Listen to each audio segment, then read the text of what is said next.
Okay.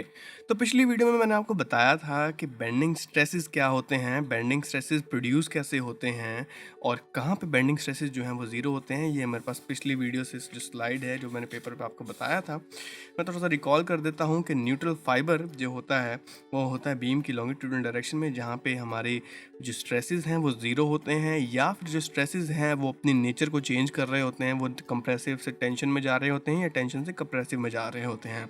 और इसी neutral fibre के कॉरस्पॉन्डिंग जो प्लेन होता है और उसी प्लेन की कॉरस्पॉन्डिंग जो एक्सिस होती है, उस एक्सिस पे जब स्ट्रेसेस ज़ीरो होते हैं तो उसको कहते हैं हम न्यूट्रल एक्सिस। इसको मैं शॉर्ट फॉर्म में डिनोट करूँगा आगे NA से। और जो बेंडिंग मोमेंट है वो प्रोड्यूस करता है नॉर्मल स्ट्रेसेस, और जो शियर फोर्स है वो प्रोड्यूस करता है शियर स्ट्रेसेस। और जो न्यूट्रल फाइबर और न्यूट्रल एक्सिस मिलके प्लेन जो बनाते हैं जो बीम की लॉन्गिट्यूडनल डायरेक्शन में, मतलब कि जो एक्स और जेड प्लेन में जो प्लेन बन रहा है उसको कहेंगे हम न्यूट्रल प्लेन। इस न्यूट्रल प्लेन पे जितने भी स्ट्रेसेस हैं वो ज़ीरो होंगे। बेंडिंग नॉर्मल स्ट्रेसेस की बात कर रहा हूँ मैं, ठीक है। अब बात करते हैं ये बेंडिंग मोमेंट। अब हमने समझ तो लिया कि होता क्या है, अब इसको सॉल्व करने के लिए कुछ इक्वेशन होगी। तो बात करते हैं कुछ इक्वेशन की, उसको कहते हैं हम बेंडिंग इक्वेशन। मैं आज की हेडिंग डाल देता हूँ इस वीडियो की, बेंडिंग इक्वेशन। ये बेंडिंग इक्वेशन क्या कहती है, कहाँ से आती है, इसकी पूरी डेरिवेशन अभी करते हैं, ठीक है। तो मेरे पास एक बार है, थोड़ा सा बड़ा सा बना लेना अगर आप मेरे साथ साथ लिख रहे हो तो इसको थोड़ा सा ऐसा बड़ा सा बना लेना अपनी कॉपीज़ में। और ये बार है, ये इस बार का क्रॉस सेक्शनल प्लेन है। और ये कौन सी एक्सिस होती है हमारी, इसको क्या कहते हैं हम, न्यूट्रल फाइबर। और इसको क्या कहते हैं हम, बोलिए बोलिए। बिल्कुल, हाँ बिल्कुल सही, इसको कहते हैं हम न्यूट्रल एक्सिस। सपोज कीजिए इस क्रॉस सेक्शनल प्लेन पे एक मैं स्ट्रिप काट देता हूँ जिसका एरिया है DA, इसका एरिया है DA, जिसका डिस्टेंस है न्यूट्रल एक्सिस से y, न्यूट्रल एक्सिस से डिस्टेंस की बात कर रहा हूँ y। और इस न्यूट्रल फाइबर को मैं नाम दे देता हूँ A। और इस y डिस्टेंस पे जो हमारी स्ट्रिप है इसके कॉरस्पॉन्डिंग जो ये लॉन्गिट्यूडनल प्लेन होगा इसको नाम दे देता हूँ मैं C और D, ठीक है, CD नाम दे दिया इसको।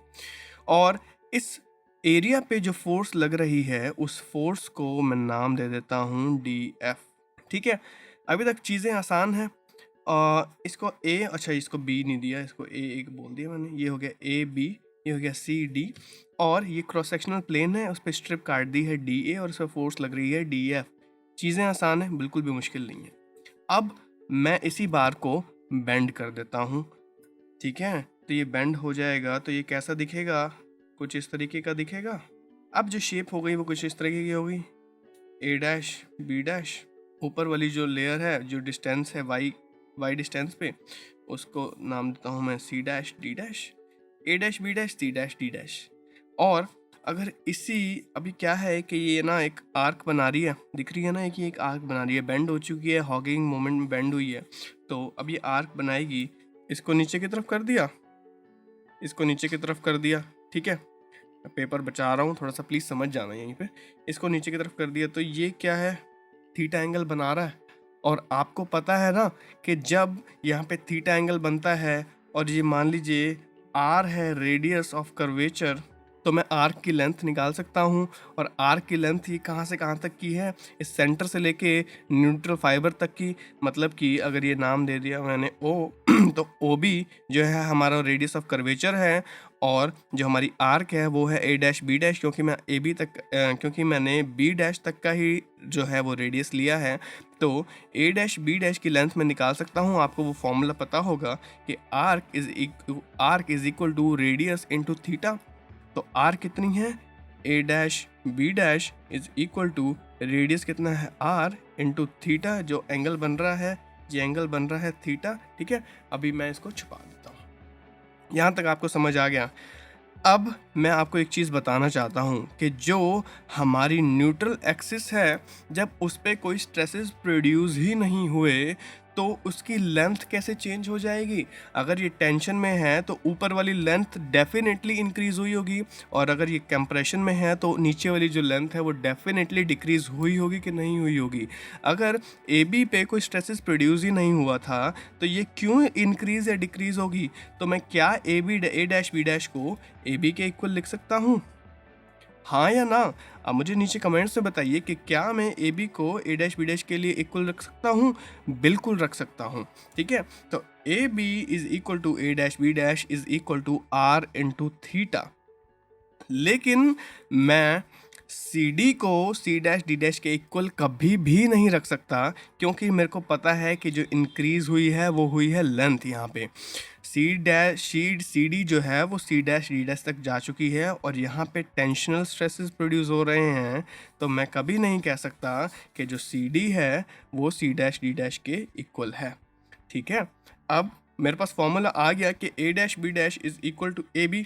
अगर मुझे फॉर्मूला निकालना हो सी डैश डी डैश के लिए तो भी मैं यहीं से फॉर्मूला निकाल सकता हूँ। मुझे ये पता है कि ये जो मेरी लेंथ है ये है y, ये मेरा है डिस्टेंस r। तो अगर मेरे को सी डैश डी डैश की लेंथ निकालनी हो तो मैं वही रेडियस इनटू एंगल वाला फॉर्मूला लगा सकता हूँ। It means C dash D dash will be equal to, ये कितना हो जाएगा, r प्लस ये distance y, that is r plus y into theta. लेकिन ये इक्वल नहीं है सी डी के, इतना आप समझ लेना।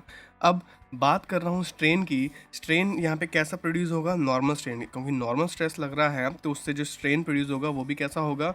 Normal strain. तो मैं इधर बात करूँ नॉर्मल स्ट्रेन की, नॉर्मल स्ट्रेन इसका जो सिंबल होता है वो क्या होता है? एप्सिलॉन। एप्सिलॉन नॉर्मल स्ट्रेन क्या होता है? Change in length divided by the original length, that is epsilon will be equal to change in length कितना होगा? सी डी से सी डैश डी डैश चला गया है वो, तो चेंज कितना हुआ? C dash D dash minus C D divided by original length कितनी थी? सी डी थी। अब आपको एक बात बताऊँ इधर मैं, तो जब ये बेंड नहीं हुआ था तो ए बी जो था वो सी डी के इक्वल था। ठीक है, यहाँ पे मैं कह सकता हूँ ए डैश बी डैश अगर आर थीटा के इक्वल है और आर थीटा ए बी के इक्वल है तो ए बी जो है वो सी डी के इक्वल भी है कि नहीं? और यहाँ पे सारी वैल्यूज पुट कर देता हूँ। सी डैश डी डैश कितना निकाला हमने? R plus Y theta, R plus Y into theta minus R theta divided by R theta. ये सारे थीटा कैंसिल हो जाएंगे और ऊपर क्या बचेगा? R plus Y minus R upon में R is equal to Y upon are.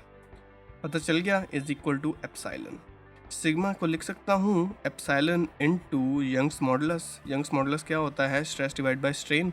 तो स्ट्रेस को लिख सकता हूँ स्ट्रेन इनटू यंग्स मॉडुलस, और यहाँ पे अगर एप्सिलॉन की वैल्यू पुट कर दूँ तो sigma will be equal to Y by R into Young's modulus, और sigma upon Y is equal to E upon R. ये आ गया हमारा पहला relation, bending stress, Young's modulus, radius of curvature और stress at a distance y के बीच में। ठीक है, ये आ गया हमारा पहला रिलेशन।